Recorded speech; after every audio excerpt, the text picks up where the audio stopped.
السلام عليكم ورحمة الله وبركاته مرة أخرى. أجدد الترحاب بكل أهل غرفة العقد الفريد. أهلا وسهلا بشاعرنا خالد البهكلي، أهلا وسهلا بأستاذتنا فرح، أهلا وسهلا بالأستاذ حسام هارون، أهلا وسهلا بشاعرنا وبالروائي منير الرقي، أهلا وسهلا بالقاس إبراهيم أبويه ضيف هذا اللقاء، أهلا وسهلا بالأستاذ زكريا عريف، أهلا وسهلا بالأستاذة الياسمين، شاعرتنا غادة قويدر، أهلا وسهلا بالأستاذة أمان، وأهلا وسهلا بشاعرنا الدكتور محمد الأكثر، وأرحب كذلك بالقاس عبد الغني سراج. مرحبا بكم جميعا هنا داخل غرفة العقد الفريد.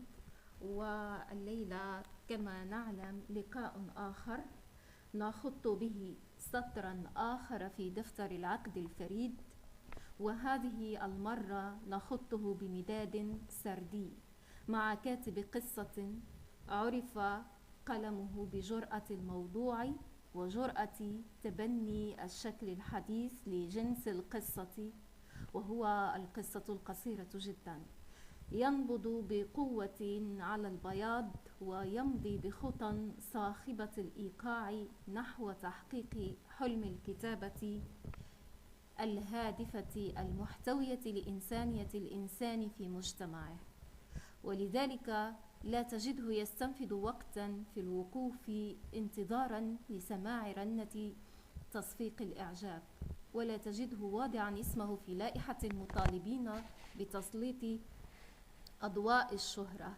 عليه، لأن قداسة الرسالة التي يحملها قلمه تمنعه من ذلك، فهو القائل: أنا لا أكتب للرغيف ولا لأكون قيصرا، أكتب كي يخف وزني فقط. إنه الكاتب إبراهيم أبويه من مواليد الدار البيضاء، حاصل على الإجازة في علوم اللغة، ويعمل حاليا في سلك التدريس، وهو رئيس الجمعية المغربية للغويين والمبدعين. صدرت له مؤخرا مجموعة قصصية بعنوان ضجيج الذاكرة،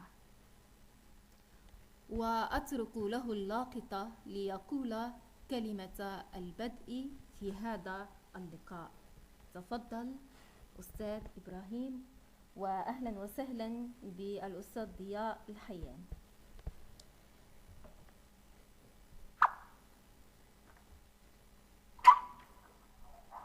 مساء الخير. بداية هل قناة الاتصال واضحة؟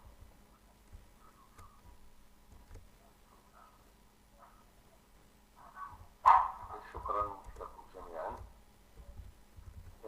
كلمة الافتتاح أو كلمة البدء هي كلمة شكر لرواد هذا الفضاء الرقمي وهذه الغرفة الدافئة، وهي كذلك كلمة اعتراف. يسعدني دائما أن ألقاها وأن أستمع إليها، لأنها بمثابة طاقة إضافية تحركني على إخراج ما يجول بمخيلتي وما أفكر فيه.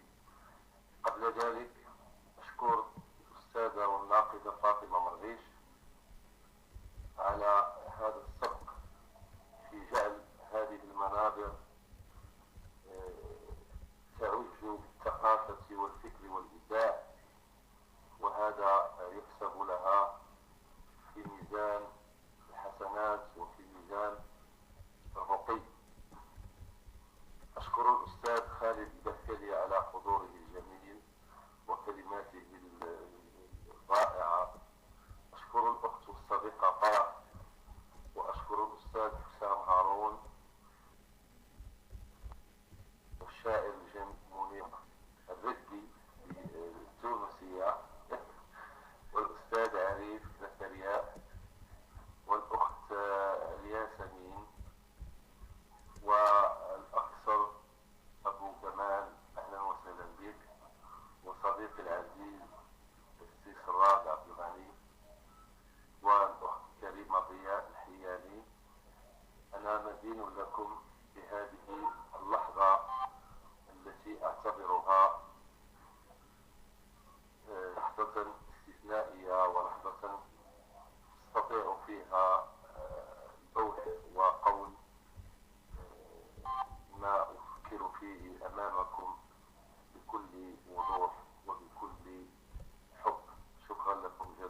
نحن من نشكرك أستاذ إبراهيم على تلبية الدعوة، ونشكرك على تأسيس أمسيات العقد الفريد.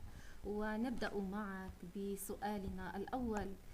أقول لك أستاذ إبراهيم، لماذا اختارك السرد لتكون قلما من أقلامه؟ لماذا اختارك السرد لتكون قلما من أقلامه؟ تفضل.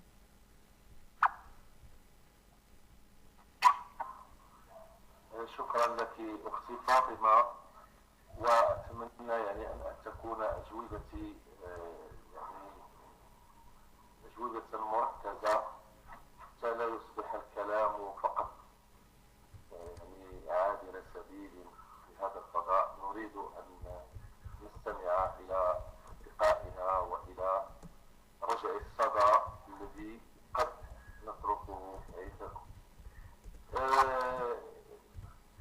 سأخبرك بالأشياء كما حصلت. يعني نحن في مدينة هرشيد. عندما أقول نحن أقصد أنا والأخ العزيز سراج عبد الغني والأخ محمد أفراد الوريني والأخ كمال دليل الصقلي والأخ طالبي مصطفى. كان يجمعنا فضاء المقهى، نتحدث في أمور كثيرة، ويعني نحاول أن نخلق لنفسنا جوا معينا. ثم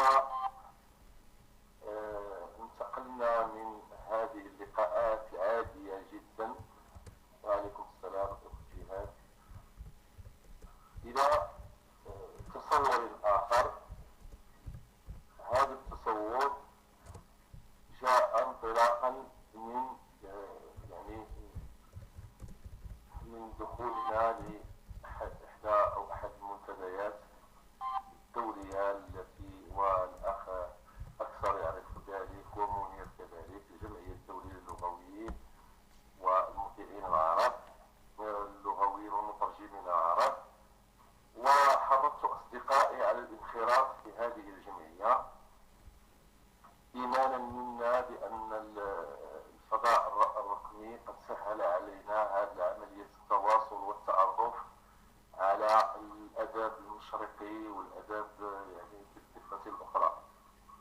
وهكذا بدأنا في كتابة بعض الخواطر في البداية، ثم استهوتنا القصة القصيرة جدا، وكانت آنذاك في بداياتها الأولى مع مجموعة من الإخوان الذين شكلوا معنا حلقة نقاش حول مجموعة من قضايا الكتابة، وأذكر منهم الغرباوي والبقالي والبويحياوي إلى آخره، وهم من مرحبا الأستاذة مالكة عسال. الأستاذة مالكة عسال كانت كذلك، والمناسبة يعني وهذا اعتراف أنها كانت دائما تساندنا في هذا التوجيه. إذن السرد هو الذي استضافنا، وهو الذي جعلنا ننظر إليه نظرة جديدة. كما تعلمون أن كتابة القصة القصيرة في العالم العربي هي لم تكن يعني ترقى إلى مستوى العالمية، بمعنى أنها لم تكن تلبي كل يعني حاجيات السوق الثقافية في العالم العربي. طبعا كانت هناك أسماء رسمت هذا النوع، ولكن يعني هي أسماء ظلت حبيسة الخريطة الإقليمية أو الخريطة العربية على أبعاد كبيرة. فالسرد بالنسبة لي هو الحكاية.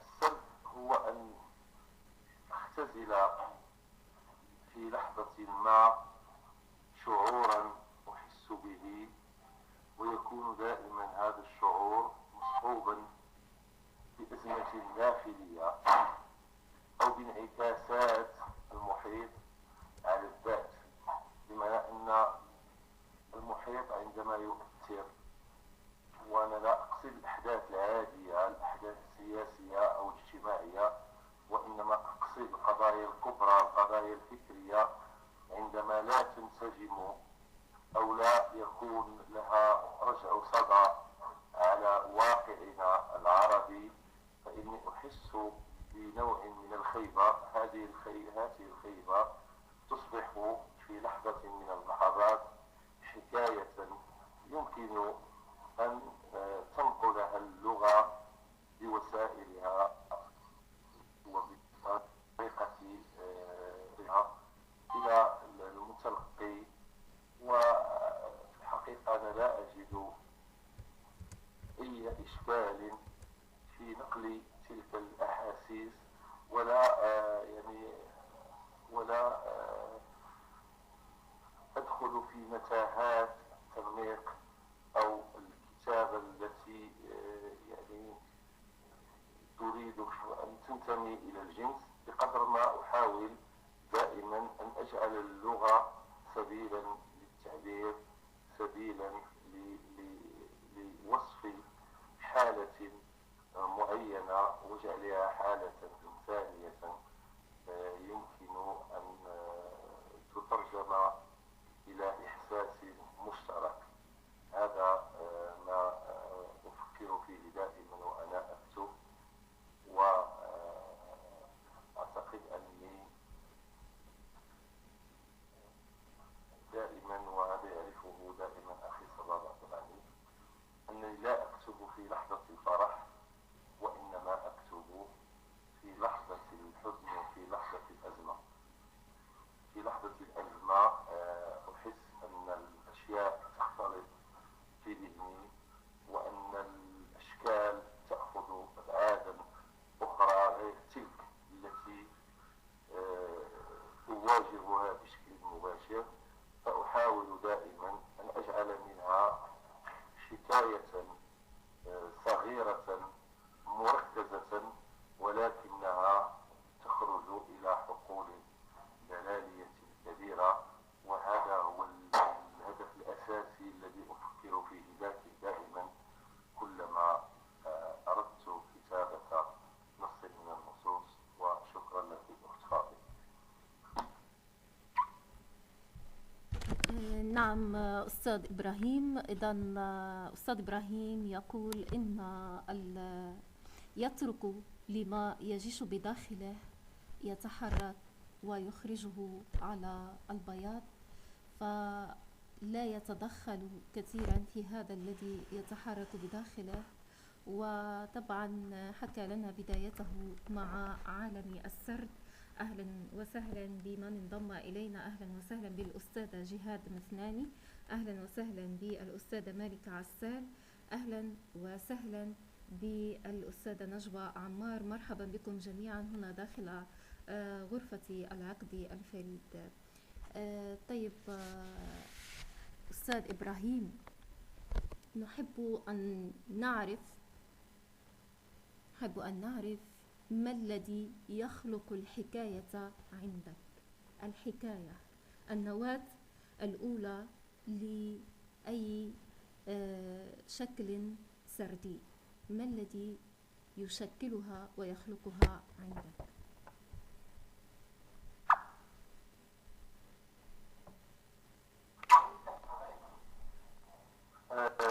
نعم، وقبل ذلك أريد أن أجدد الشكر لكل من حضر الآن، نجوى ومالكة عسال وجهاد والآخرون. أهلا وسهلا بكم، ومشاركتكم معنا في هذه الليلة هي نيشان فخر واعتراف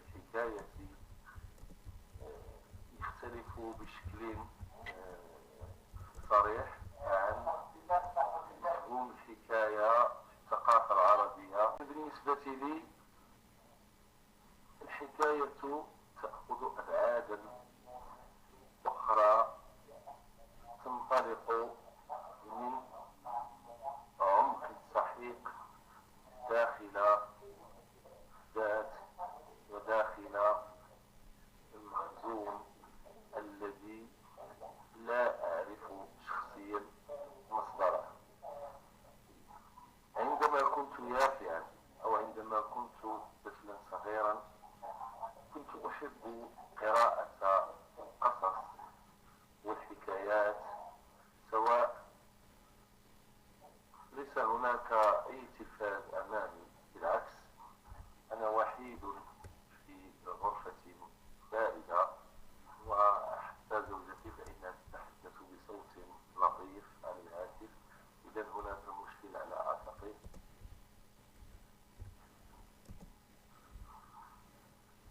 وهناك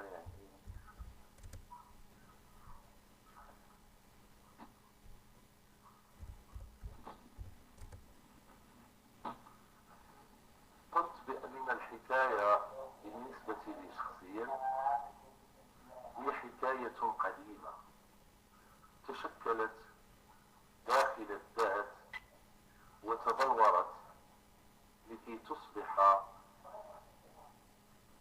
حزمة من الأفكار ومن التداعيات التي تبحث عن قرائنها خارج الذات أي في المحيط. وفي أغلب الأحيان عندما أعود إلى وحدتي وأعود إلى عزلتي، وهذا أمر يحدث لي دائما والأصدقاء يعرفون هذا الأمر،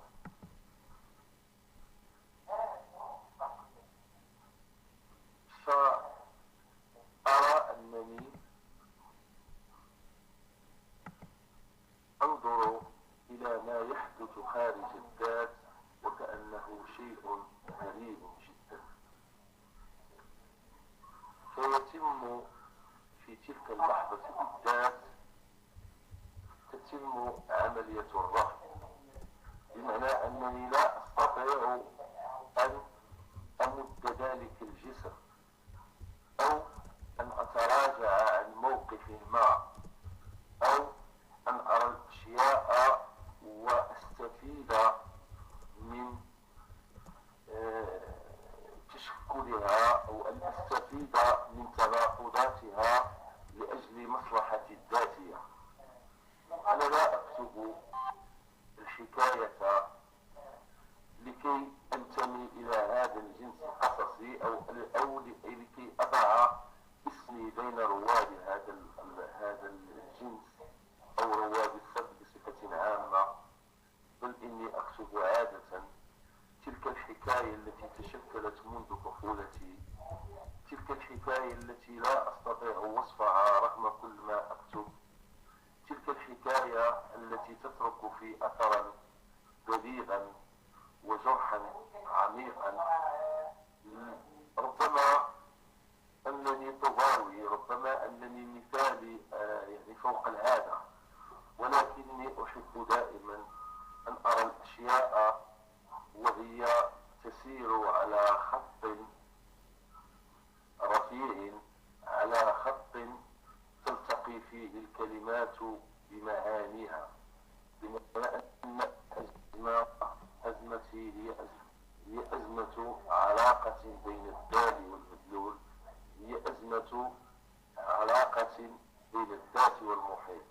أنا أعيش هذه الثنائيات، أنا أعيش دائما هذه التناقضات، أحاول دائما أن أكتبها في حكاية، ولكن هذه الحكاية غالبا ما تأخذ بعدها الرمزي من مضامين الأشياء لتصبح الكلمات في نهاية النص عبارة عن رموز لها مرجعيات في التاريخ، لها مرجعيات في الأزمة التي أعيشها، ولها كذلك أثر إما سلبي أو إيجابي على تشكل النص وعلى خروجه بتلك النغمة وبتلك من المصحى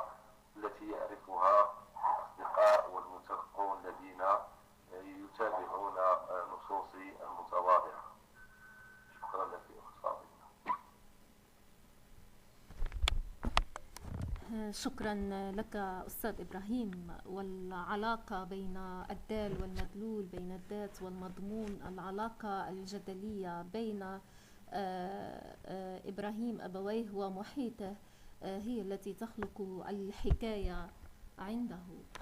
وهنا أستاذ إبراهيم يعني نعرج قليلا على موضوع آخر، طبعا هو في إطار الموضوع الأساس. نعلم أن تخصصك الدراسي هو علوم اللغة، فإلى أي حد أفاد السرد عندك من علوم اللغة؟ هذا هو سؤال.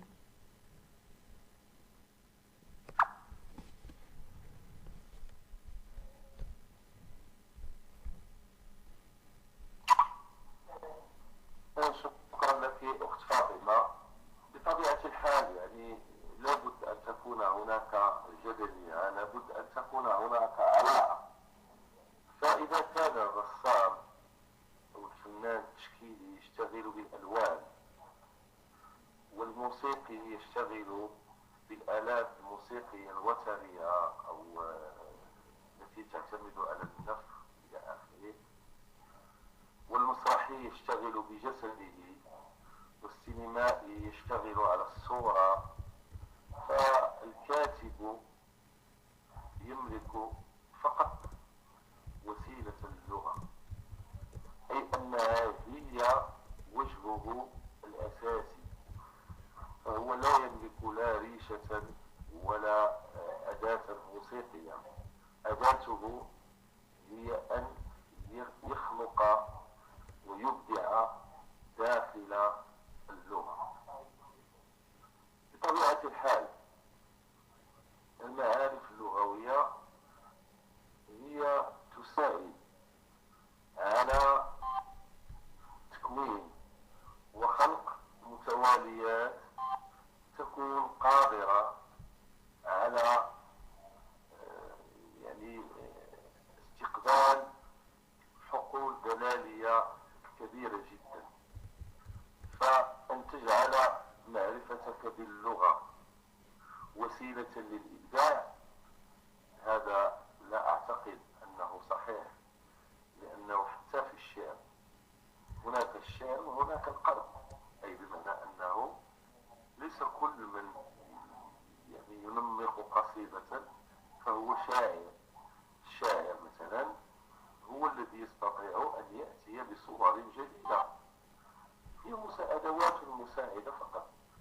أما أن تكون شاعرا بمعنى أن تصنع حقلا دلاليا لم يسبقك إليه أحد، ثم بعد ذلك أن تجعل منها أن تدخل هذه الصورة داخل نسق معجمي وداخل نسق لغوي بشكل عام، يستطيع أن ينقل بشكل واضح بغض النظر يعني عن كل ما يتعلق بقواعد الكتابة الشعرية إلى آخره. ولكن لابد أن يكون أن الإبداع هو سابق، بمعنى أن لحظة الإبداع ولحظة اقتناص موقع فكرة معينة يعني لم يقلها أحد قبلك أو لم يستطع أحد قبلك أن يقدر عليها، هذه هي الأساس. ثم أن توظف معارفك اللغوية والعلمية والفلسفية والاجتماعية والنفسية، وكذلك أن تستخرج من دواخلك ما تشكل من ثقافات قديمة كنت قد استوعبتها في لحظة من اللحظات من دماجك وانسجامك مع ميدان الكتابة وميدان الإبداع بصفة عامة، أي ما يمكن أن نسميه التأثير والتأثر. فهذه الأشياء هي الأساس.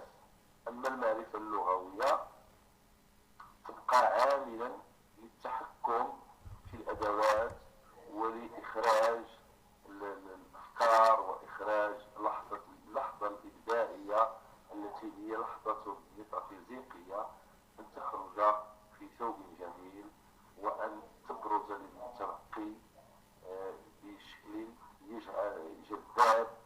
يجعله يحس بطريقة لا واعية بأن هذا النص الذي أمامه هو نص متماسك من الناحية المنطقية، أي من منطق الأحداث ومنطق التاريخ فهو ليس نصا أسطوريا مثلا.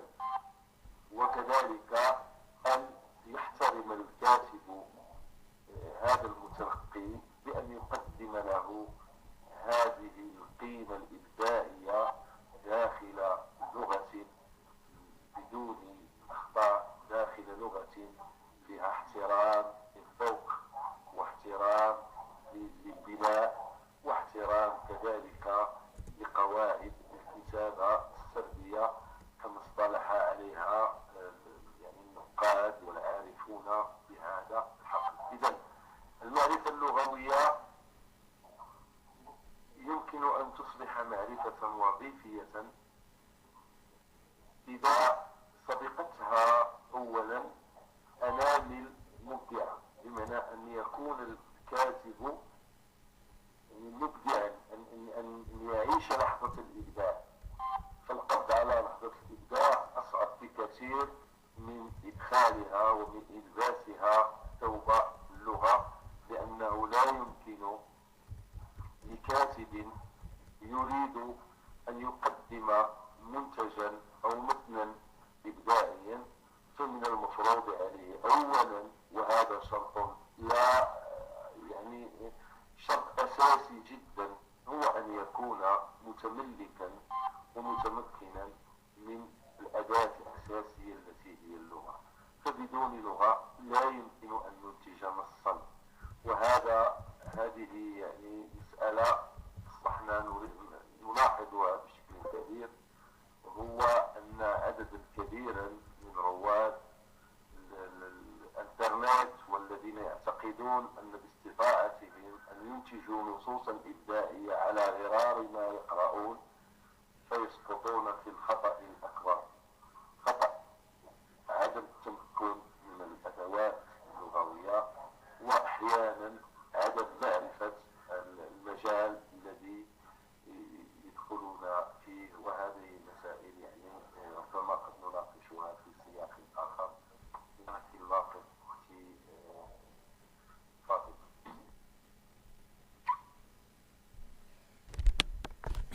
نعم أستاذ إبراهيم، شكرا على هذه الاستفاضة الغنية جدا.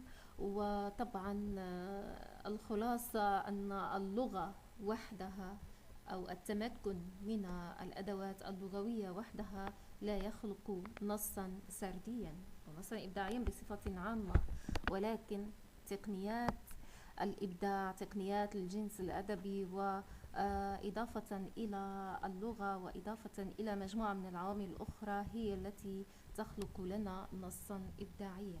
طيب، قبل أن نواصل أستاذ إبراهيم، يعني حتى نغير جو الأسئلة، ماذا لو أسمعتنا بعضا من نصوصك القصيرة جدا إذا كان ممكنا؟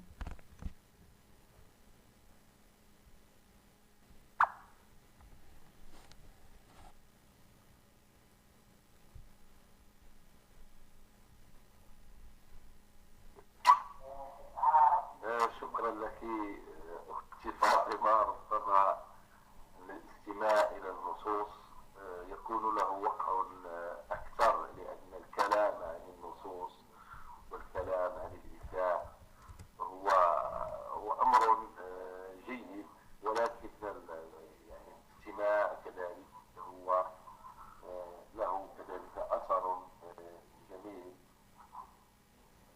إذا سوف أقرأ عليكم أولا بعض الأشياء التي كتبتها وبعض النصوص التي كتبتها مؤخرا على صفحات الفيسبوك. ربما هي نصوص تعبر عن لحظات معينة أتمنى أن تنال إعجابا.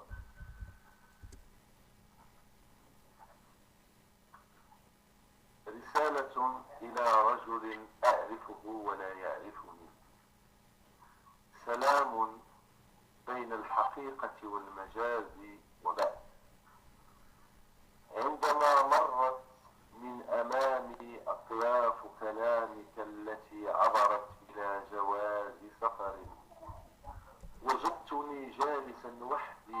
أريكتي الباردة. أخرج من دواخلي كثيرا من الجذور التي تفرعت في شراييني وسقاها دمي دون أن يتعفن أو تتعفن.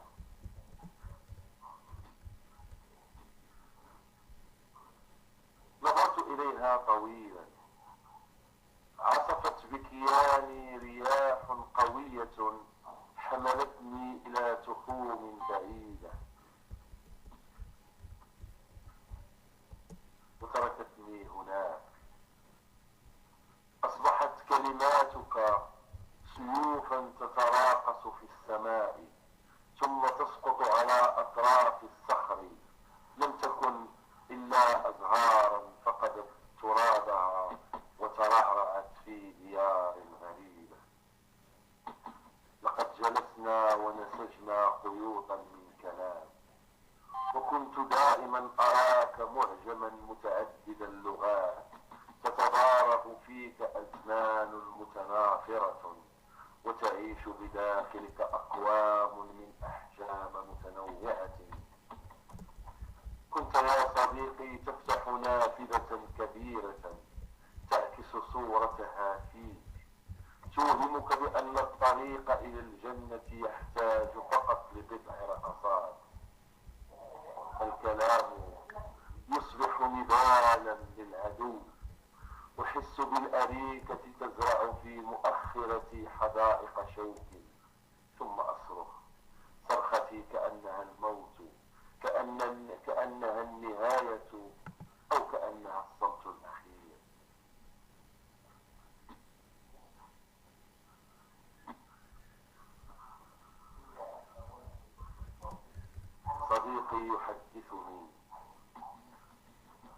صديقي يحدثني يملأ قلبي بيانا، يجرني إلى قوالب من طين، يضعني بداخلها لأتشكل كما يريدني أن يكون وأكون. ولكني أخرج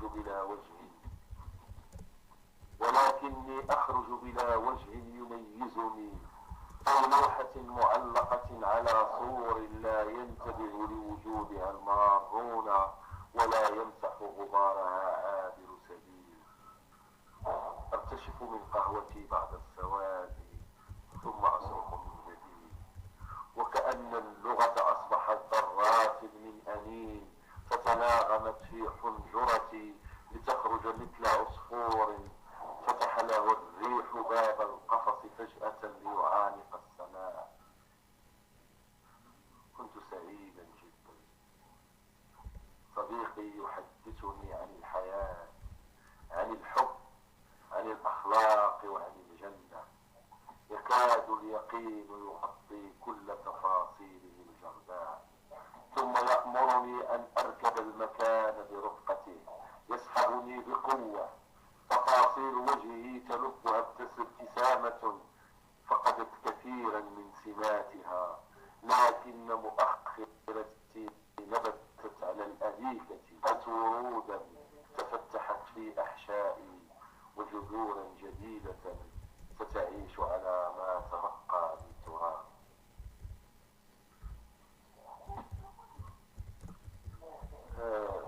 سأضيف نصا قصيرا جدا وأعطيكم اللاقط. شكرا لكم جميعا.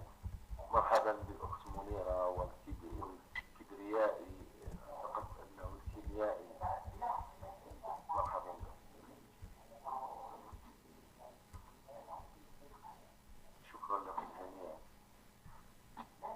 سأضيف نصا آخر كذلك من النصوص التي كتبتها مؤخرا.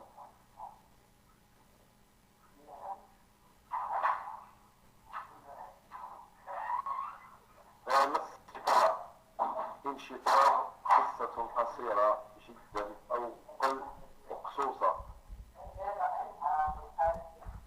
كان كائنا منعزلا قبل أن يتمكن من شراء حاسوب قديم ويضيع في شبكات الخيال الضوئي. قسم شخصيته إلى عناصرها الأولى وابتاع كل كائن صنعه وأطلقه عبر أسلاك الجهاد. الشخصية الأولى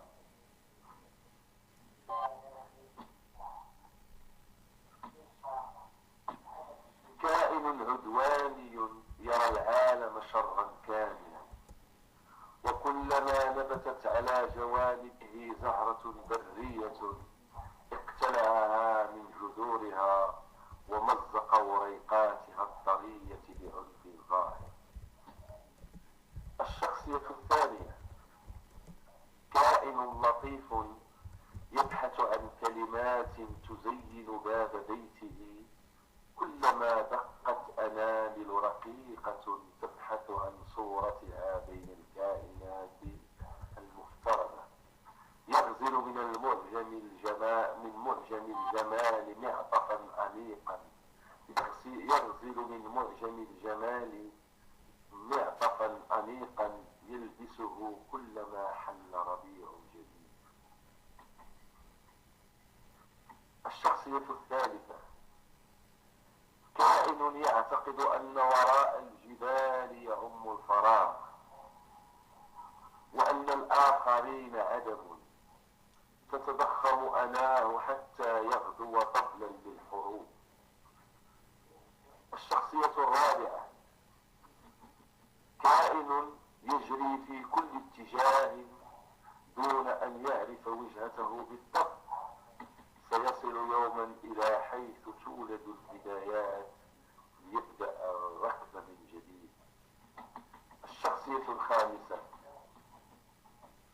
كائن يعيش بين الأرسماء، ما زال يفكر في محطة الخيرة دون أن يصل إلى قرار. الشخصية السادسة كائن تأثرت الابتسامة في شفتيه فأصبح مثل تمثال قديم. الشخصية السابعة كائن ينافق سحنته أمام المرآة، يحلم بوجه ليس له. عندما باغته انقطاع الكهرباء تناثرت الشخصيات في أرجاء الغرفة غير عابئة بالظلام. شكرا لكم واللاقط لك أختي فاطمة.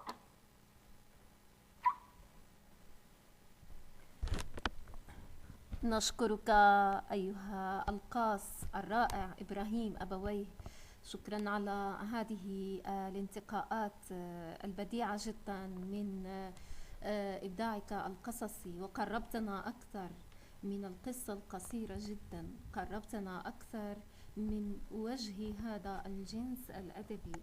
وأهلا وسهلا بكل من انضم إلينا، أهلا وسهلا بالأستاذة والمترجمة منيرة الفهري، مرحبا بك عزيزتي، أهلا وسهلا بكل الحضور الكريم هنا داخل غرفة العقد الفريد. وما زلنا مع القاص إبراهيم أبويه في هذا اللقاء الذي نريد من خلاله أن نقف عند إشكالات نقدية وعند طبيعة الكتابة عند هذا الرجل.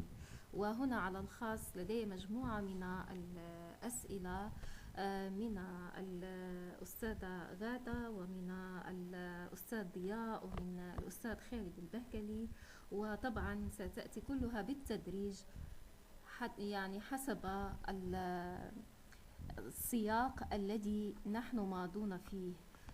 قبل أن أذهب إلى أسئلة الخاص نفتح الباب لهذه الأسئلة الموجودة على الخاص بهذا السؤال.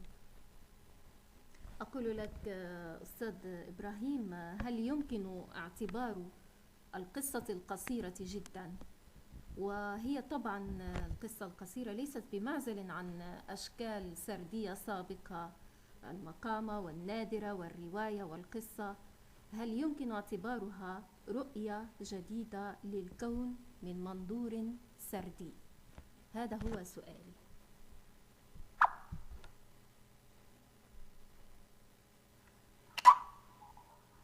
نعم، أرحب بمن حضر الآن، وهذا يعني لابد من الحديث حول هذا الموضوع، موضوع الكتابة في هذا الجنس. يعني أنا لست لن أتحدث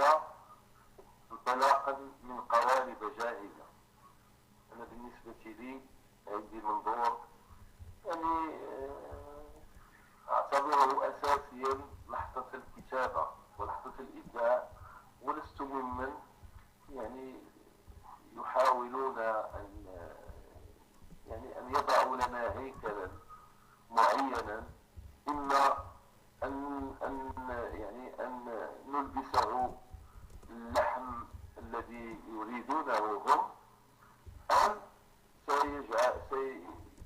سيعتبرون ما كتب خارج الهيكل نصوصا لا تنتمي للقصة القصيرة جدا. هناك إشكال في التسمية، هناك إشكال في المبنى، هناك إشكال في المضامين، وهناك إشكال في الرقم. وعليكم السلام شروق، مرحبا. الكثيرون يرون بأن القصة القصيرة جدا هي جنس انحدر من القصة القصيرة، نظرا لأن الظروف أو التغيرات التي يعرفها العالم الآن تفترض عليه السرعة وتفترض عليه التركيز إلى آخره من الأفكار التي رافقت ظهور هذا الجنس. هناك أناس يعتقدون بأنه جنس دخيل ولا وجود له ولا أصول له داخل مفهوم السرد بصفة عامة، ولكن القصة القصيرة جدا هي واقع. هي الآن تفرض نفسها وتقام لها المهرجانات والملتقيات والندوات إلى آخره. وهناك أناس يكتبون في هذا الجنس ويؤمنون بأن المفاهيم التي ينطلقون منها كمفهوم البياض ومفهوم التركيز والذروة والمخاض والقفلة إلى آخره هي عناصر أساسية لكتابة القصة القصيرة جدا.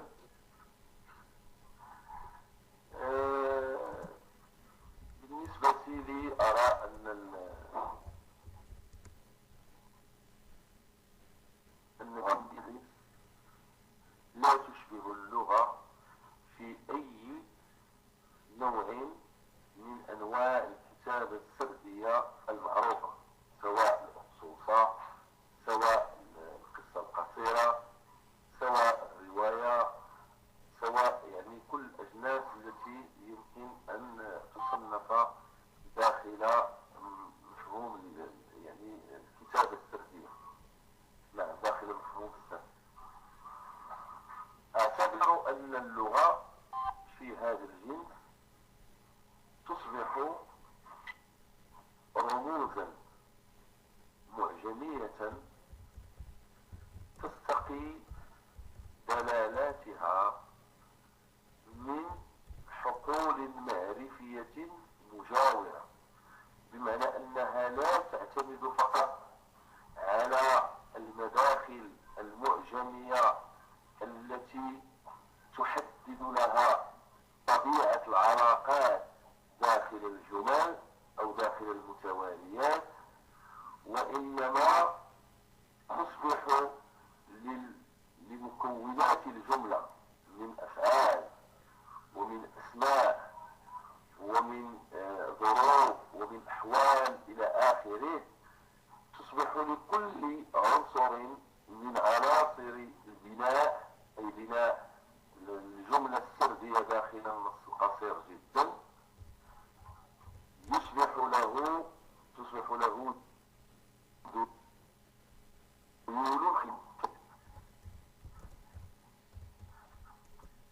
عندما يريد الكاتب في هذا الجنس أن يلتقط لحظة معينة وأن يحمد المتلقي الذي يعني الذي يفترض فيه هذا الكاتب لقطة، أن يفترض فيه هذا الكاتب معرفة معينة يجب أن يتسلح بها.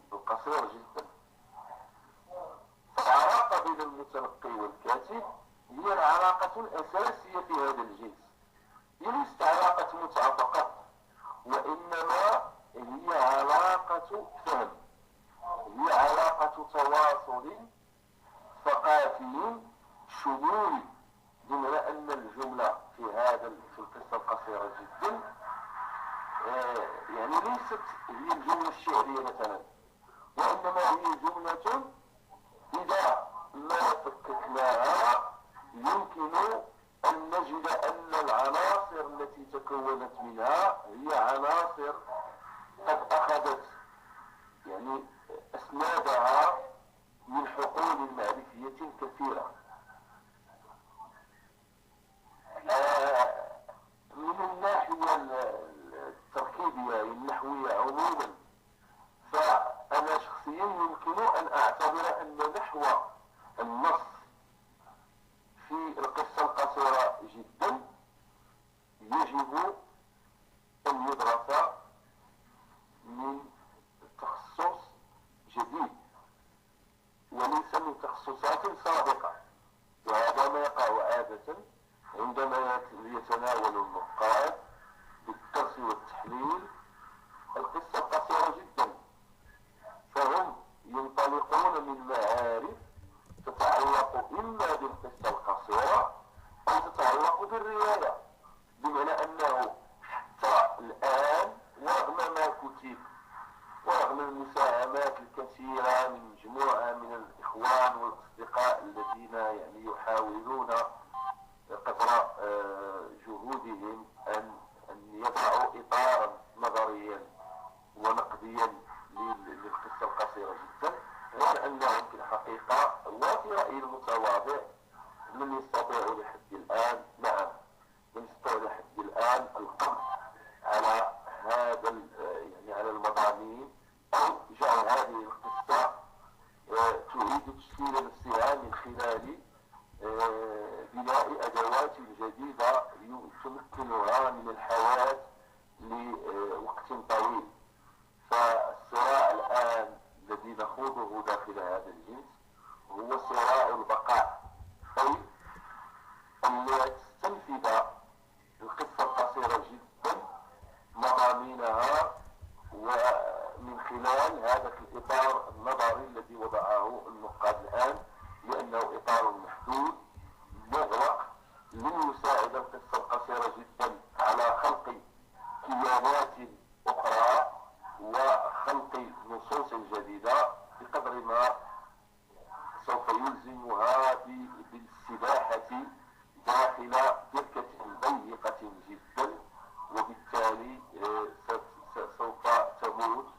وهذا ما ينتظره الكثيرون الذين يعتبرون أن الجنس القصة القصيرة جدا هو جنس دخيل وربما هو لا ينتمي إلى السرد أساسا، وهذا فهمهم ولهم يعني لهم رؤيتهم في ذلك ولهم استراتيجيتهم، ولكن في الحقيقة القصة القصيرة جدا الآن من خلال تفرعاتها نحو الأقصوصة ونحو الومضة ونحو مجموعة من عناصر الكتاب التي يمكن أن تدخل كلها في القصة القصيرة جدا، ما زالت التجارب تفرض نفسها وما زالت تفرز أنماطا وأشكالا جديدة.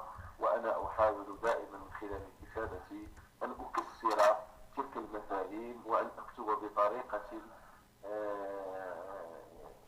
يعني طريقة تجعلهم يفكرون من جديد في أن القصة القصيرة جدا ما يعتقدون، وإنما هي شكل جديد من أشكال التعبير الرمزي الذي يحاول أن يوسع مدارك الكتابة ومدارك الفهم والعلاقة بين المتلقي والكاتب نحو آفاق أخرى مشتركة ونحو اتجاهات ربما قد تكون رسائل، ربما قد تكون مساهمات في تغيير العقليات أو في وضع تصورات جديدة تصبح أسئلة شائكة وتشكل لحظة أزمة عند المتلقي، أزمة تجعله يتوقف لحظة القراءة ليعيد التفكير من جديد في كثير من القضايا التي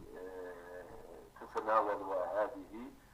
أما إذا كان الكاتب يركز فقط على أن يصل إلى لحظة الذروة ويبحث عنها، فهذا أمر أعتقد أنها سوف تصبح لعبة أكثر منها قيمة مضافة للسفح العربي والمغربي بشكل خاص. شكرا.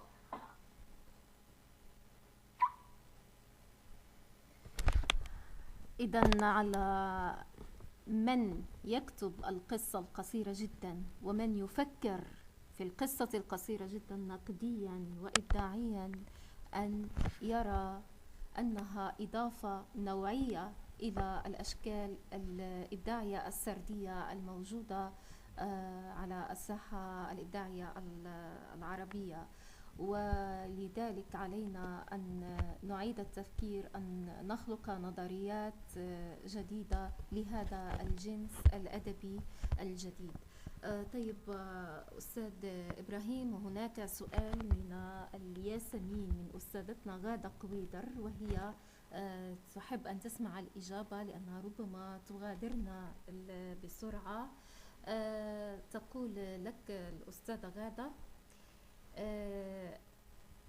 أنت لك مجموعة قصصية بعنوان ضجيج الذاكرة وأيضا خارج الذاكرة، والمعروف بأن الذاكرة مرتبطة بالماضي، فهل لا أخبرتنا عن علاقة العنوان بالمضمون؟ ثم هناك وارتباطه بالماضي. ثم هناك سؤال آخر يمكن أن يدرج ضمن كلامك عن ضجيج الذاكرة وعن كتابتك بصفة عامة: ما هو دور الخيال عند إبراهيم أبويه، وهل من توظيف لديه في جميع كتاباته السردية؟ نعم، هناك داخل المجموعة نص بعنوان خارج الذاكرة. إذا سمحتم سوف أقرأه ويعني أهديه للأخت ياسمين قبل أن أضع العلاقة. هو نص قصير جدا. خارج الذاكرة. فتحت شرفتي هذا الصباح على لغط كبير. رأيت أقزاما بألبسة مختلفة يتسابقون لتسلق جدار شيد في جوف الليل. أعناقهم تتجه نحو أعلى الجدار، وعيونهم جاحظة لا تستقر على جهة معينة. نهاية الجدار يحتله جسد امرأة عارية جميلة مبتسمة تحثهم على الوصول إليها. نظروا إلي باستغراب كبير، باستغراب وحقد كبير. أقفلت الشرفة وفتحت المذياع على صوت كبير الأقدام يدعو الناس للصلاة. هذا نص خارج الذاكرة، وهو نص من نصوص مجموعة قصصية ضجيج الذاكرة.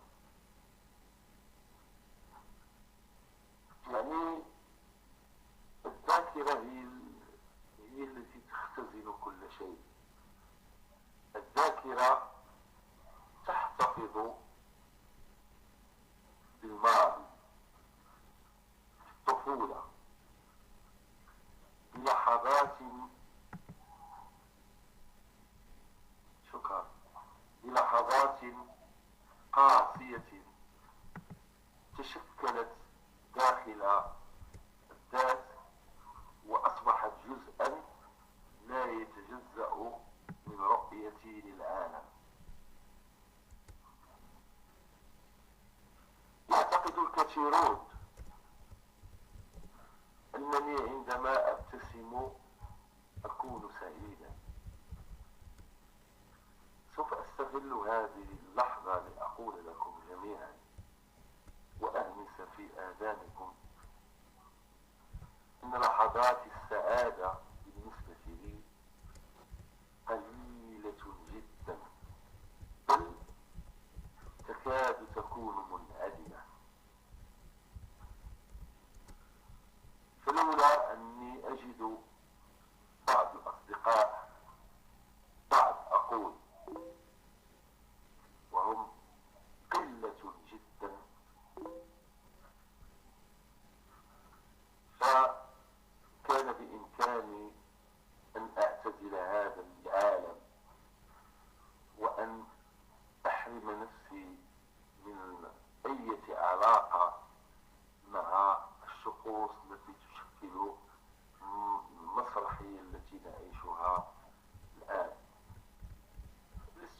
لماذا أنا هكذا؟ أنا دائما أطرح هذا السؤال: لماذا أرى الناس سعداء وأنا يعني أعيش هذه الانتكاسات اليومية في كل دقيقة وفي كل ساعة وفي كل يوم، رغم أن الآخرين يرون أنني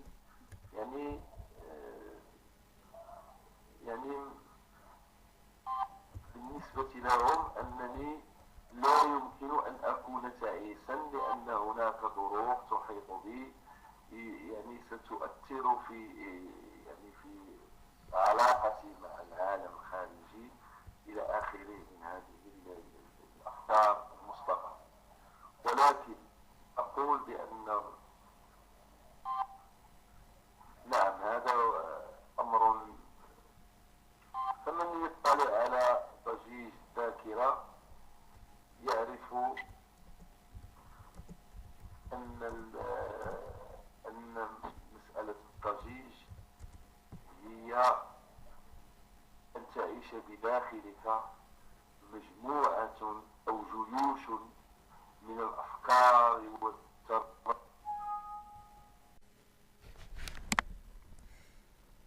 أستاذ إبراهيم، لدي سؤال هنا من الشاعر خالد البهكلي، يقول إن الناقد والكاتب الأمريكي إدغار ألان بو يقول إن القصة القصيرة تقرأ في ساعة، أو بالضبط في نصف ساعة أو ساعة أو ساعتين.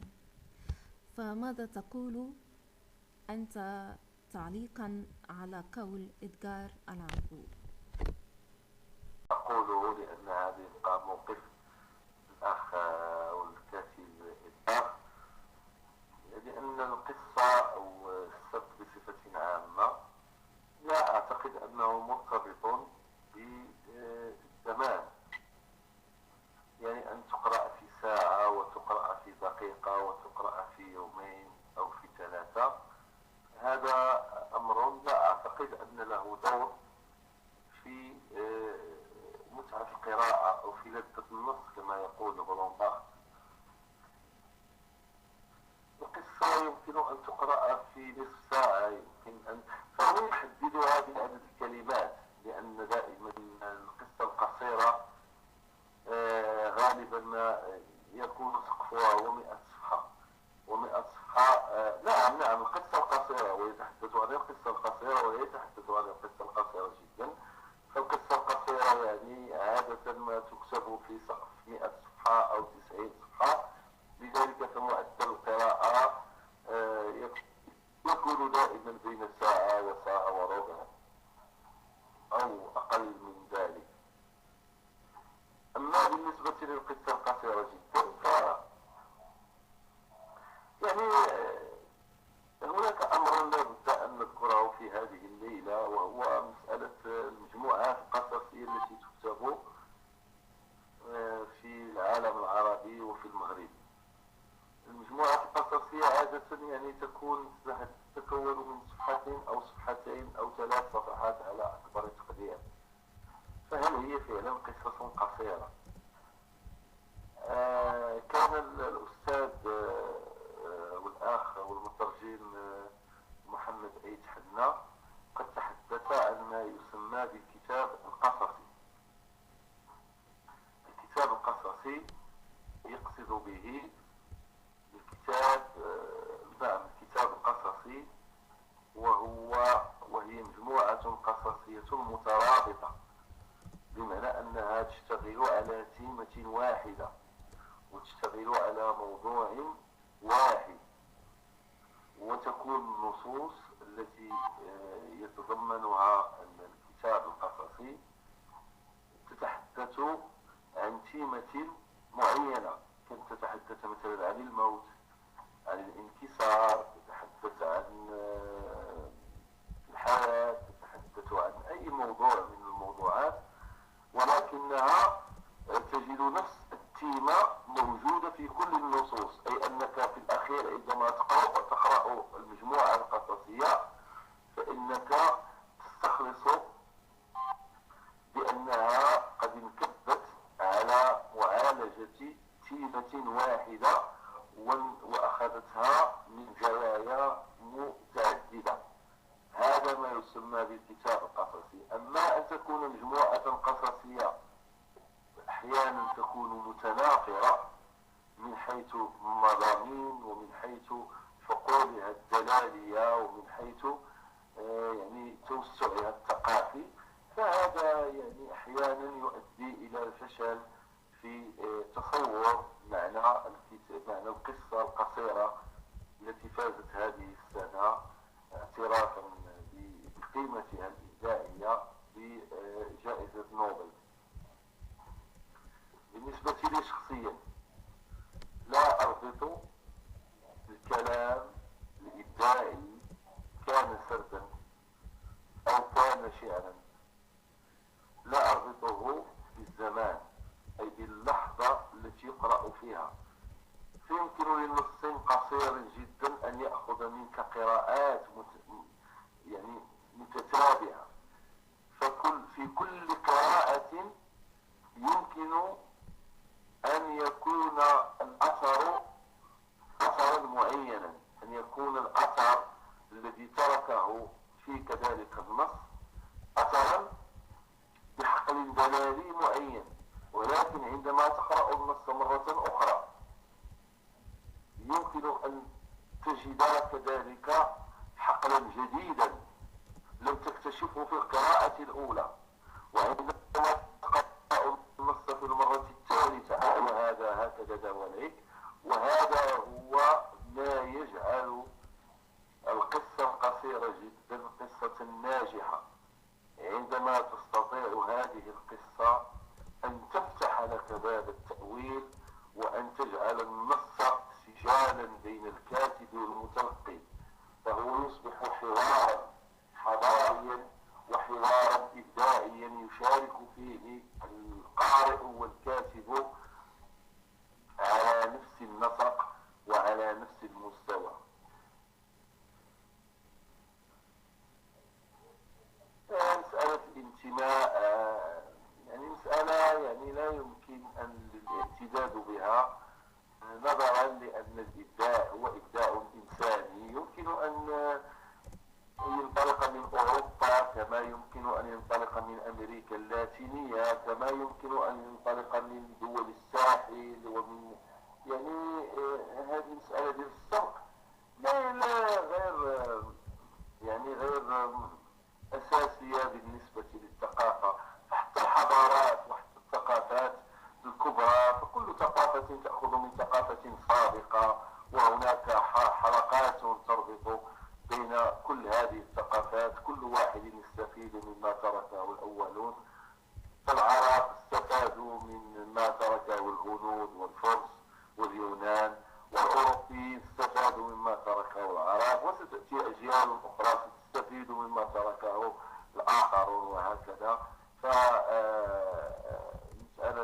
أن هذا الجنس هو حكر على هذه الثقافة دون غيرها، هذه مسألة معيارية، والمسألة المعيارية دائما تكون لها ديول سياسية وإيديولوجية فقط. تفضلي أستاذة فاطمة.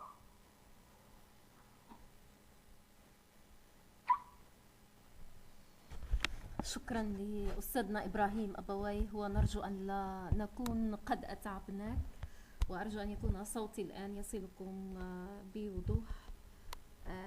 هل يصل الصوت بوضوح؟ نعم. طيب أستاذ إبراهيم،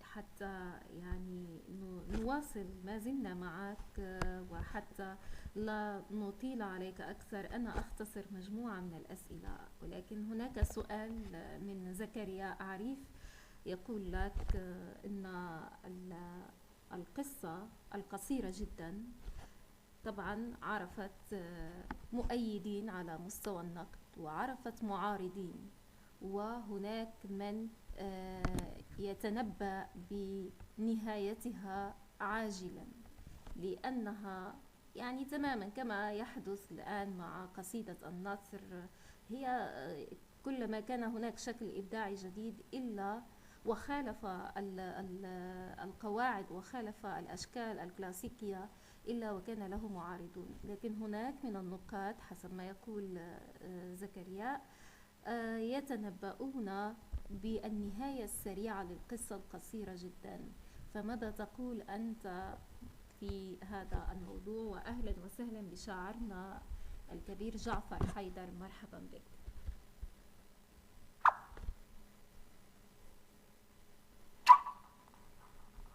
إذا أرحب بالشاعر الجميل جعفر حيدر، وأنا سعيد بوجوده في هذه الأمسية. مرحبا وأهلا وسهلا بك.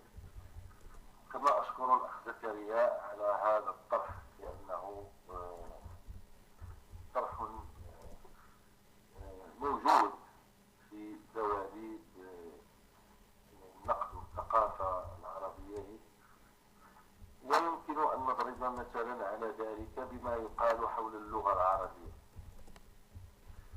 فدائما نجد أن هناك من يتنبؤون بموت اللغة، وهناك من يتنبؤون بموت القصة القصيرة جدا، وهناك من يتنبؤون كذلك بموت الحضارة العربية بصفة عامة.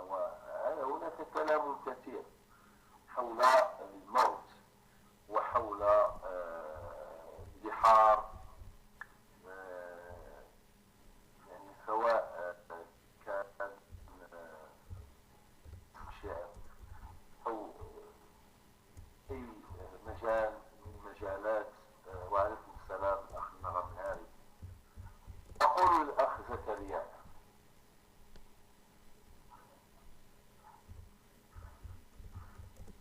إذا كانت اللغة تزدهر وتنمو بازدهار ونمو متكلميها، فالقصة القصيرة جدا كذلك تعيش أو تموت أو تتراجع انطلاقا من المبدعين الذين يكتبون في هذا الجنس. أنا قلت قبل سؤالك بأن النقاد وبعض العارفين بحقل الكتابة العربية الآن، والذي يعتبرون أن الإبداع العربي الآن في هذه اللحظة، أي من الناحية الوصفية إذا أردنا أن نصفه الآن، نقول بأنه يعيش لحظة ركود وتراجع. لماذا؟ لأنهم يضعون أمامهم نماذج سابقة قبلية. هذه النماذج أخذت في لحظة من لحظات الشعر العربي مثلا، أو لحظة من لحظات يعني التطور النوعي الذي عرفته القصة والرواية في العالم العربي وفي مصر بشكل خاص، وفي سوريا على يد كتاب كبار إلى آخره. إذا استطاع الكتاب وبشكل عام، ليس فقط في جنس القصة القصيرة جدا، ولكن في جميع الأجناس الأدبية المعروفة، إذا استطاعوا أن يستوعبوا التحولات التي تقع الآن في كل مجال من مجالات الوجود الإنساني، يعني في كل مجال، مجالات العلوم الإنسانية، في مجالات تطور العلوم الحقة، في الانفجار الذي تعرفه الكتابة الآن، وفي الأشكال التعبيرية، وفي الصراعات بين المكتوب والمقروء والمسموع، وفي كل هذه الأنماط التعبيرية الجديدة من مسرح وسينما وفنون إلى آخره.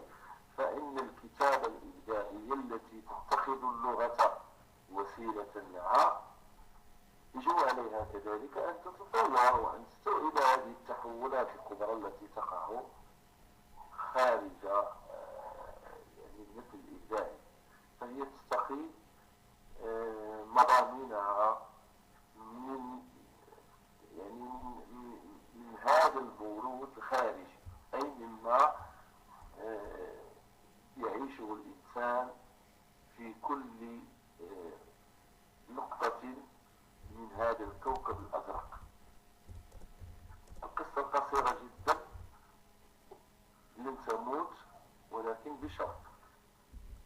الشرط الوحيد يتعلق بطبيعة الكتابة وبطبيعة المتن اللغوي الذي يعتمد فيها. فإذا لم يستطع المثقف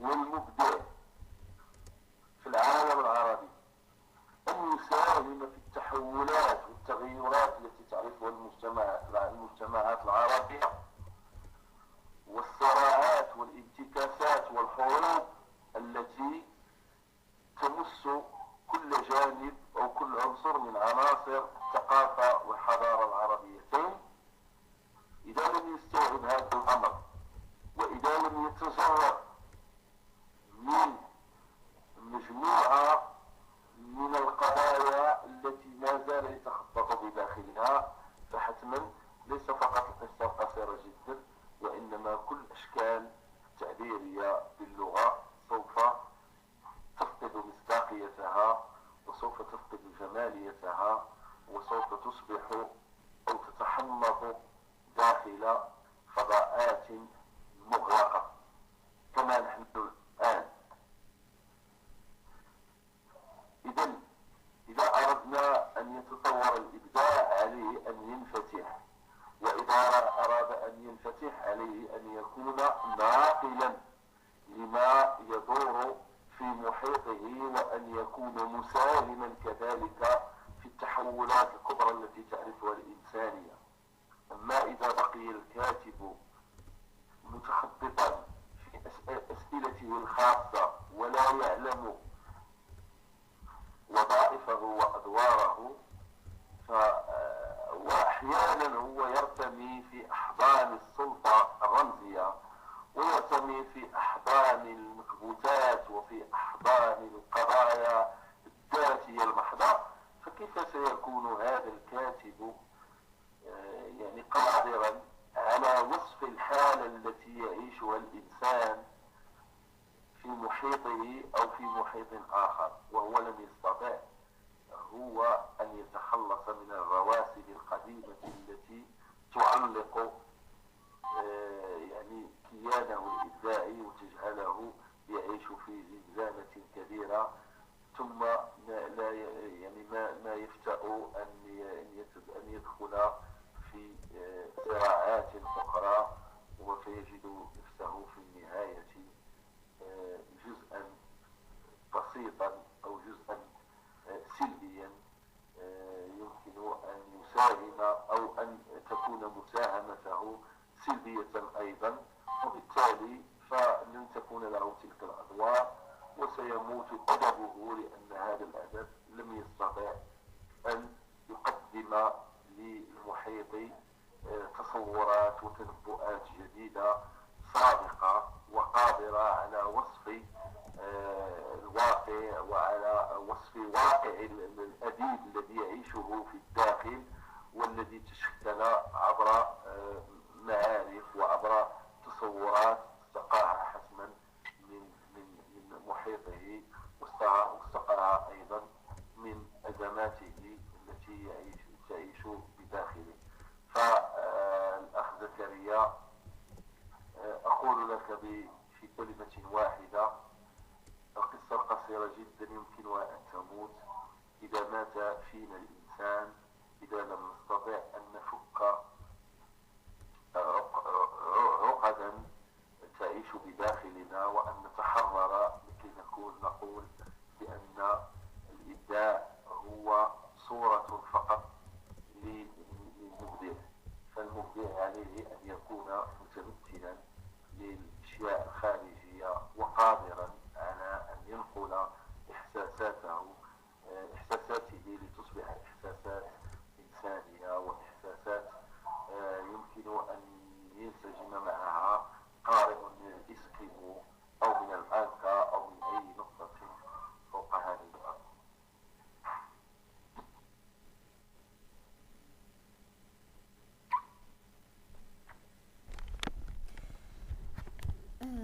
جميل جدا هذا الحوار مع القاص إبراهيم أبويه، وطبعا جميلة هي هذه الأسئلة التي تفجر كل هذا النقاش، وهذا دليل على أن اللقاء يؤدي المتوخى منه، وهو طرح مجموعة من القضايا الأدبية والنقدية. وأهلا وسهلا بمن انضم إلينا، أهلا وسهلا بالأستاذ جعفر حيدر، وأهلا وسهلا بالفنان محمد حيدر، وأهلا وسهلا بالأستاذ كيمو. آه طيب، الآن أستاذ إبراهيم، يعني لا أريد أن أتعبك أكثر، أقول كريم. نعم، إذن أستاذ كريم. طيب، مرحبا به. أقول لك أستاذ إبراهيم، نلاحظ أن القصة القصيرة جدا اختيار إبداعي سواء من قبل المبدع أو المتلقي، واضح المعالم. هذا الاختيار واضح المعالم في المغرب العربي، وخصوصا في المغرب أكثر من المشرق العربي. لماذا يعني هذا الموضوع؟ لماذا هو اختيار في المغرب العربي، وخصوصا في المغرب أكثر من المشرق العربي؟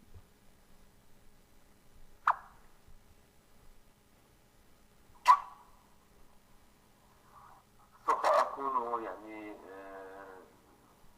مختصرا جدا، لأن هذا السؤال طرح في مناطق كثيرة.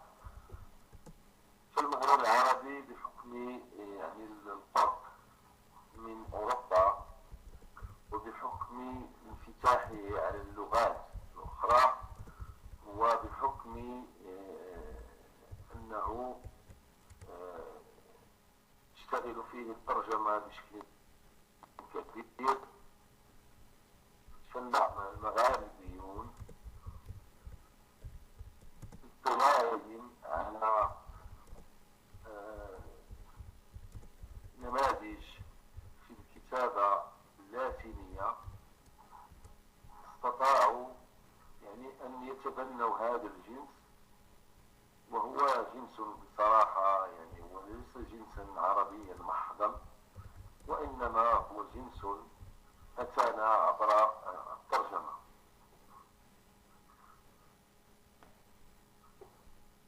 فالمشرق له الرواية، والمغرب له القصة القصيرة، والقصة القصيرة جدا. وهذا معروف، يعني أننا عندما نلاحظ مثلا بأن جنس الرواية أو الرواية المغاربية لا ترقى يعني إلى مثيلتها في المشرق، فهذا يبين لنا بأن التميز في المغرب عند المغاربيين سوف يتجهون إلى نمط آخر. فكان اختيار القصة القصيرة والقصة القصيرة جدا اختيارا ملائما أو منافسا لنظرائهم في المشرق. الرواية في المشرق وصلت إلى مراحل متقدمة، بل إلى مراحل عالمية جدا، بينما أصيبت في المغرب انتكاساتها لا تستطيع أن تنافس رغم ما ينشر. يعني هناك كتابات كثيرة يعني روايات، ولكنها يعني ظلت حديثة القصة. فالكتاب المغاربيين يكتبون الرواية بنفس قصصي، وربما أن حتى طبيعة القضايا التي يعيشها المغاربيون كمجتمعات يعني قريبة من أوروبا، ومنفتحة إعلاميا ومنفتحة إبداعيا على الثقافة الفرنسية وعلى الثقافة الإسبانية والألمانية، فهي عندما تنقل تلك الثقافة وتترجمها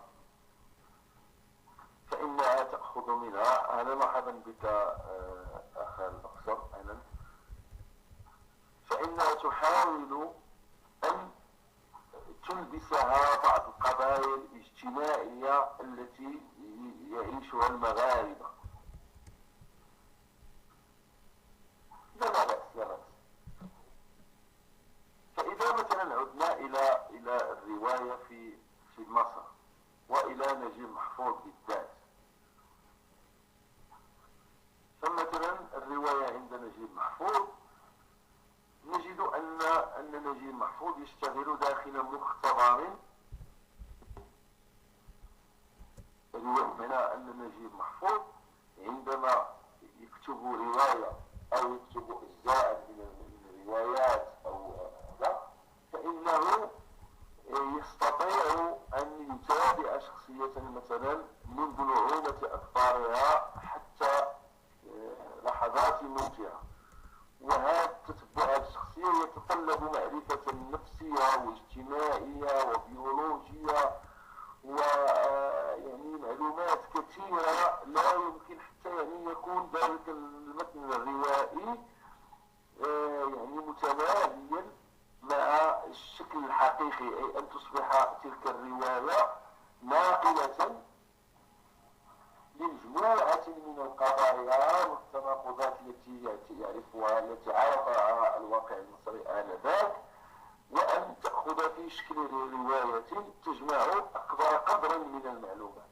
هذا عمل كبير جدا يتطلب يعني جهدا إضافيا. هنا الرواية في المغرب أو في الرواية المغاربية يعني لم تستطيع أن تصل إلى هذا المستوى نظرا لطبيعة القضايا أولا التي يعرفها العالم المغاربي، ثم لأن المتون التي تأتينا من أوروبا هي قريبة بشكل كبير من القصة، أي من القصة القصيرة. لذلك القصة القصيرة جدا قد وجدت مبتغاها مغاربيا نظرا لكثرة التحولات المجتمعية والصراعات والتناقضات والسرعة التي يسير بها المجتمع، حيث أننا في العالم المغاربي وفي المغرب بصفة خاصة نعيش على نمطين: نمط ديمقراطي ظاهري يحاول أن يأخذ من أوروبا بعض مظاهرها وحتى بغية الخروج إلى التحضر والتمدن، وكذلك بغية المساهمة في تطوير هذا المجتمع وتقريبه إلى الأشكال التي تصلنا من أوروبا. وبالتالي هناك قضايا تتعلق بانتمائنا إلى العالم العربي بما أننا جزء من هذا العالم العربي. فهذا العنصرين أو هذه الثنائية، ثنائية أن نكون ديمقراطيين شكلا ويعني غير ديمقراطيين مضمونا، أو أن نأخذ من العالم الغربي عبر الإعلام وعبر الترجمة وعبر الاحتكاك وعبر اللغة إلى آخره مجموعة من التصورات التي نراها نحن يعني قادرة على الخروج بنا إلى الحضارة. هذا أمر جعلنا نسقط في تناقضات كثيرة وجعلنا يعني نبتعد عن هويتنا، وهذه الهوية التي شكلت في بعض كتاباتي مشكلا عويصا، لأن الابتعاد عن الهوية هو انفصام للشخصية وخروج عن الطبيعة الإنسانية التي تحب دائما أن تجد لها ذيولا وأن تجد لها أرضا تستقر عليها. وكما يقول المثل الصيني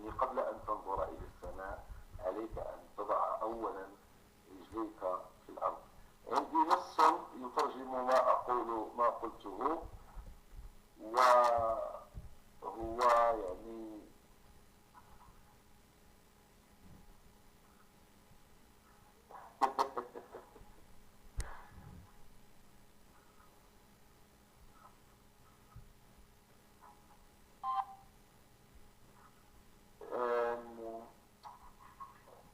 عنوانه ضجيج الامتلاء.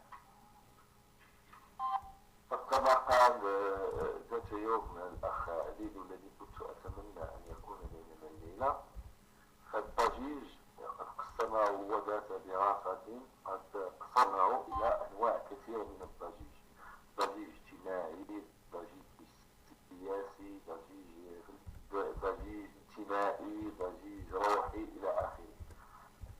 ضجيج الانتماء: في مدينتي كل شيء يريد أن يكون باريزيا. موظف المصرف ينطق بصعوبة لهجة فرنسية مغمسة في المرق. طلق المغرب بناه الفرنسيون عندما كانوا ينامون عندنا.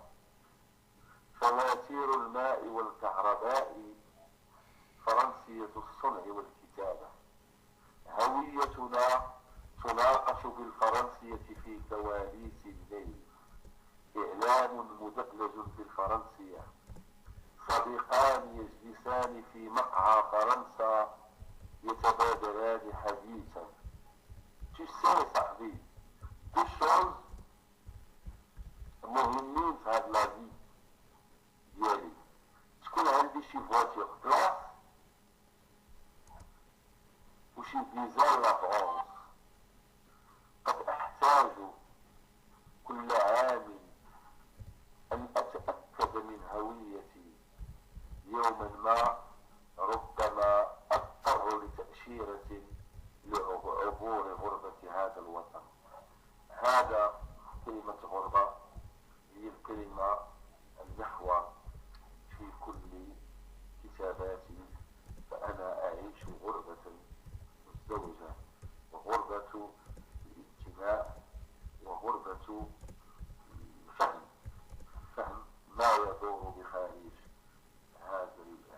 هذه الذات. فهذه الأشياء تحتمل الصدق وتحتمل الكذب أيضا.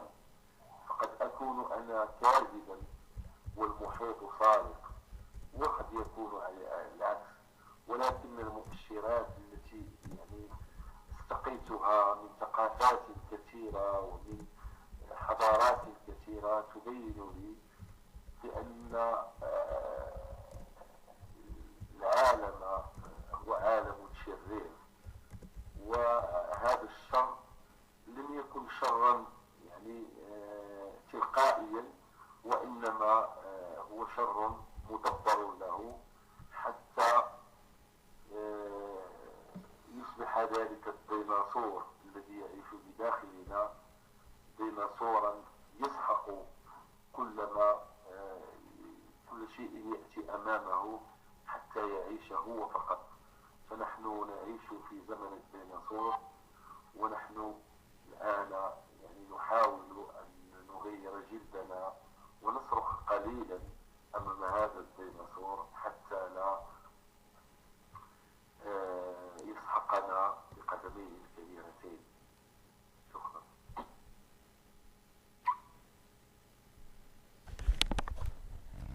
كل الشكر لك أستاذ إبراهيم أبويه. نشكرك فعلا على هذا اللقاء الممتع الذي كان ساحة كبيرة جدا من المحاضرات أفدنا منها الكثير بخصوص هذا الجنس الأدبي الحديث، القصة القصيرة جدا.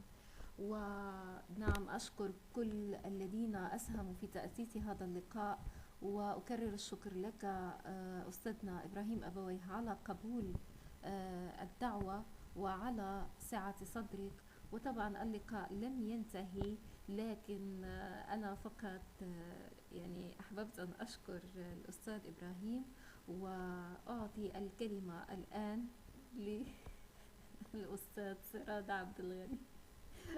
نعم يا أخي سراد، أنا لم أنساك. لكن فقط هو فاصل شكر، فاصل شكر يا أخي سراد، تفضل. السلام عليكم. طبعا كنت أريد أن أقول شيئا في إبراهيم ثم أقوله في الأخير. طبعا السلام عليكم جميعا. شكرا لجميع الحضور، شكرا لجميع الإخوة الذين أثبتوا فضاء هذا العقد الكريم اليوم. ومن طبيعة الحال أنا عايشت ضجيج الذاكرة مع إبراهيم أبويه منذ أو قبل أن يكتبه. فالفرح يا إبراهيم كما كنا نقول دائما هو ليس شرا بطبيعة الحال، ولن يكون شرا كما يقول سبينوزا.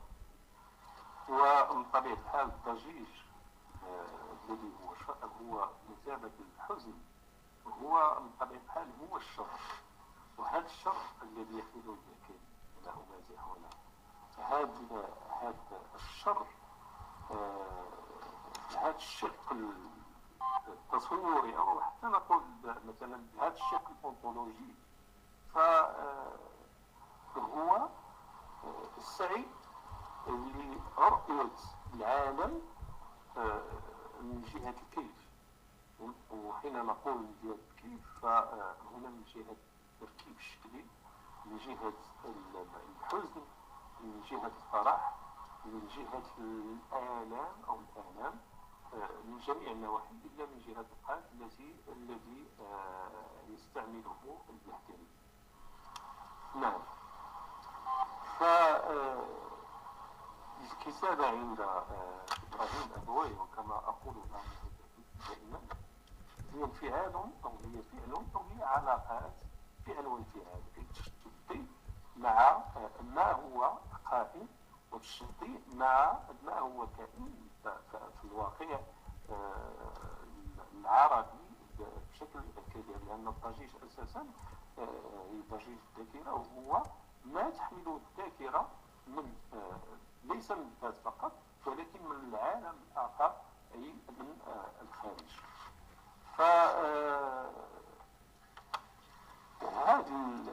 هذا التآلف الجوهري في الكتابة عند الأخ والصديق بطبيعة الحال إبراهيم أبويه هي بمثابة وصف للصفات وللأحوال التي يعيشها المواطن العربي، والتي تتجسد في كتابة أو في صورة ملتقطة مشخصة من رؤية كاتب أو من رؤية مبدع باللغة. هنا أركز على هذه المسألة، باللغة قريبة من اللغة الشعرية، وإن كانت من طبيعة الحال هذه اللغة كما يسميها بعض الفلاسفة اللغة اللانحوية، أي التي لا تحمل التركيب النحوي فقط ولكن تحمل البلاغات وتحمل الاستيرادات وتحمل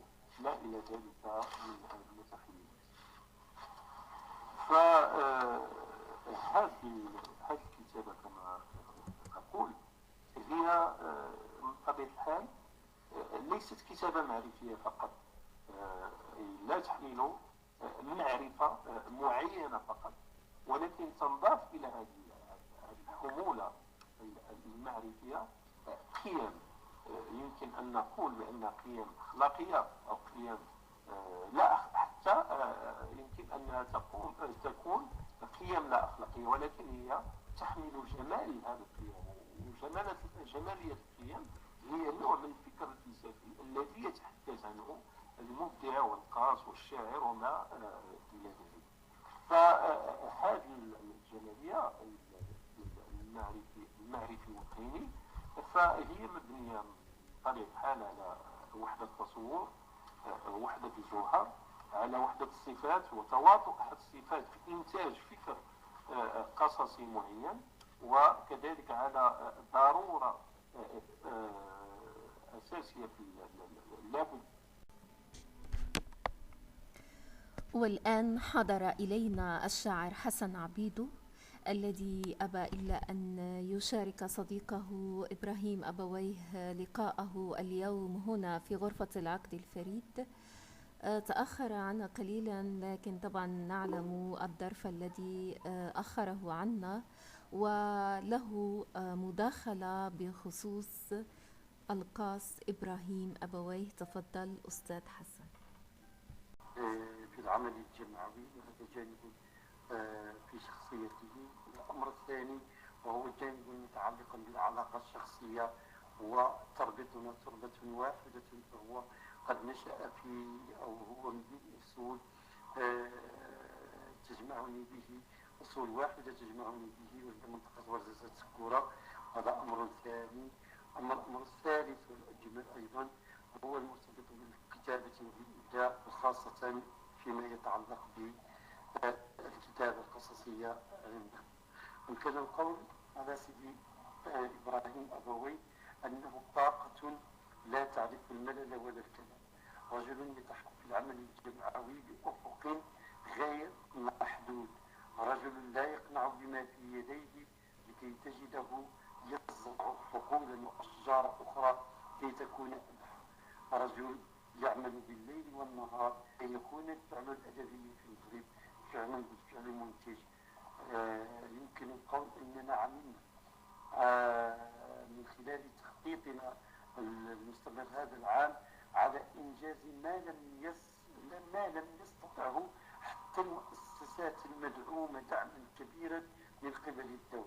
الرجل استطاع في ظرف سنتين أن يكرم ما يزيد على 10 أدباء من العيار الثقيل في المغرب الأقصى ومن أيضا ومن مصر.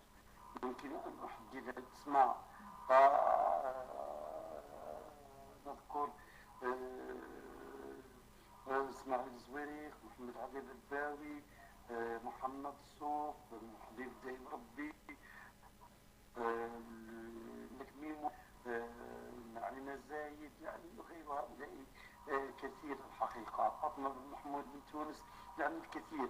يعني الرجل يعمل على هذا المبدأ الأساسي والجميل جدا أن تكريم الأدباء ومقدمة وخطوة كبرى للامتنان، أن من امتن لصاحب الكتاب وكصاحب مشروع فإنما يعمل على أن يزرع الفضاء الأدبي بطاقات أخرى. رجل يستطيع أن يقول بكل صدق أنه يتحرك بلا ملل لكي يشق الصخر حتى يأتي بتحريك، ولقد فعل هذا في غير ما مرة. لقد أقمنا احتفالات وأقمنا أسميه أنا مجموعة من التكريمات، ونحن لا نملك موضوعيا أي شرط وحتى على الزواج أي شرط لإنجاح هذه المهمة. يعني يمكن القول أن السبراي أبوي كان رئيسا لجمعية عرفت أوج نجاحها في السنتين الأخيرتين، بل أعتبرها الجمعية الأولى بالدار البيضاء التي مدينة المغرب استطاعت بالفعل أن تنحت تقليد معين راسخة أقل ما يمكن من الدعم. هذا في الجانب الجمعوي. في الجانب الآخر الجانب الإنساني يمكن أقول أنه شيء آخر غريب وجميل جدا. يمكن أن أقول بكل صدق أنه كان على انتقاداتنا، ينتقده كما تشاء، وهو رجل يكون صحا لدرجة لا تتخيل، رجل يستطيع أن يحتوي التناقضات التي من الممكن أن يراها في الجمعية، ويستطيع أن يحتوي الانتقاد التي توجه إليه بأريحية طيبة وجميلة جدا، بحيث إن الرجل لا يتأثر لا يموقف لأنك انتقدته. رجل يحاول مكانه أن يجعل بينه وبين المشكل ثم يدوب لكي ينقشه منه.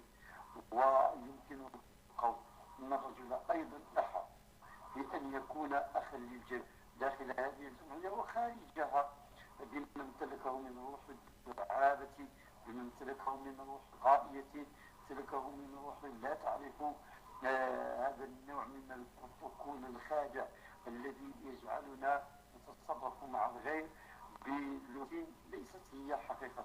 هذا الجميل في إبراهيم لا يعرف شيء اسمه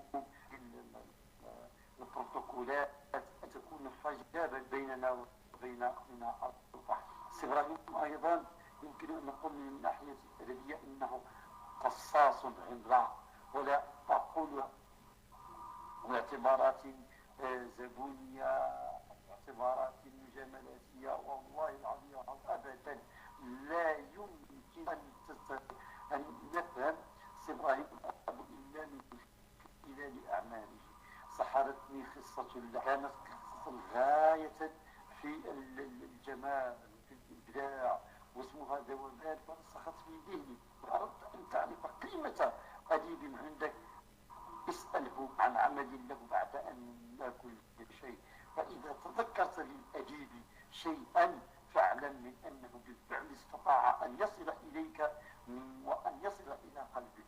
إبراهيم أبويه استطاع أن يصل بمجموعة من الأعمال أهمها قصة قصيرة اسمها ذوبان ومع ضجيج الذاكرة، وهو ضجيج أراد أن يتخلص منه من خلال ضجيج الكتاب، فكان ضجيجا سياسيا، كان ضجيجا فلسفيا، يعني صرخة فلسفية وصرخة سياسية. الرجل اهتم بالخصوص بالقصة بالجانب الذي يرتبط بالمعطى السياسي بالأساس.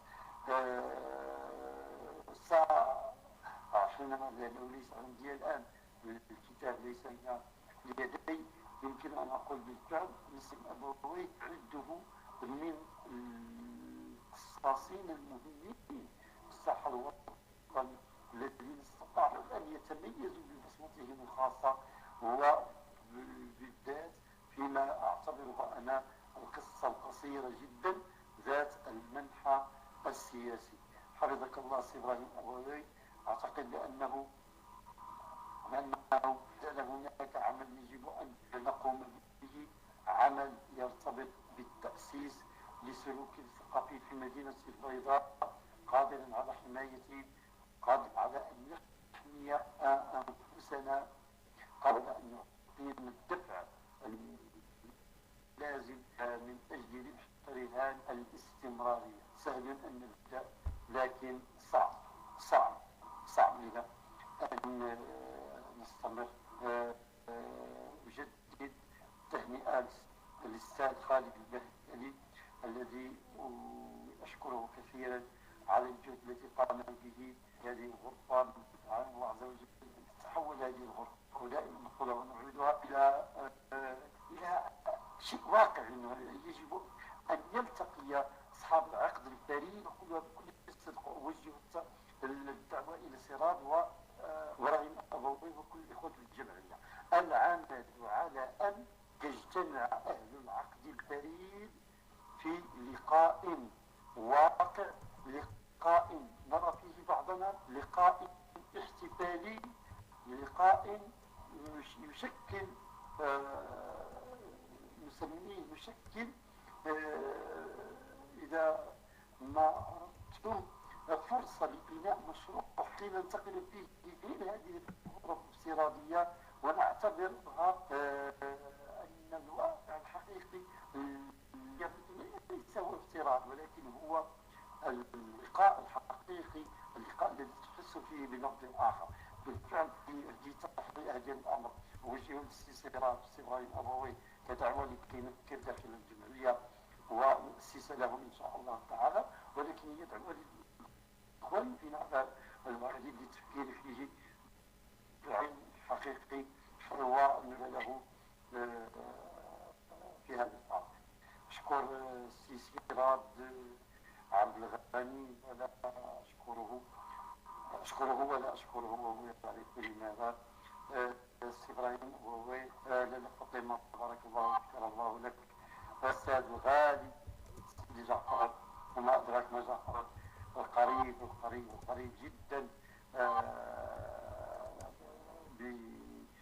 بقدرته أيضا على احتواء المخالفين. وأنا حقيقة أهنئه وأقبضه على الكريم السوسي والعارف وفهم خالد. بارك الله، شكرا لكم. وهذا كل قطع ليد الطائرة التي ستحمل ثقات.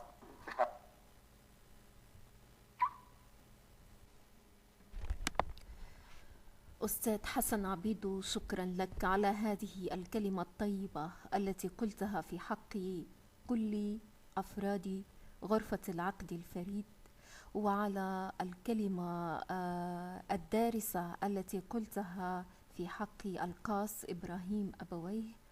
وطبعا حضورك هذا وكلمتك هذا نعتبرها توقيعا في نهاية لقائنا الليلة مع القاس إبراهيم أبويه، الذي نشكره مرة أخرى على المساحة الزمنية التي منحها لنا، وعلى هذه الموضوعات التي طرحها أثناء نقاشنا معه. شكرا لك أستاذ إبراهيم. شكرا لكل الحضور الذي أسس هذا اللقاء. شكرا لأنكم يعني بقيتم معنا إلى آخر لقائنا مع القاس إبراهيم أبويه. وطبعا سنواصل سلسلة اللقاءات مع مبدعين في كل الوطن العربي هنا داخل غرفة العقد الفريد كل مرة إن شاء الله في الأيام القادمة. والآن أترك اللاقط لكل من أراد أن يضيف شيئا إلى كل ما تطرقنا إليه. شكرا لكم.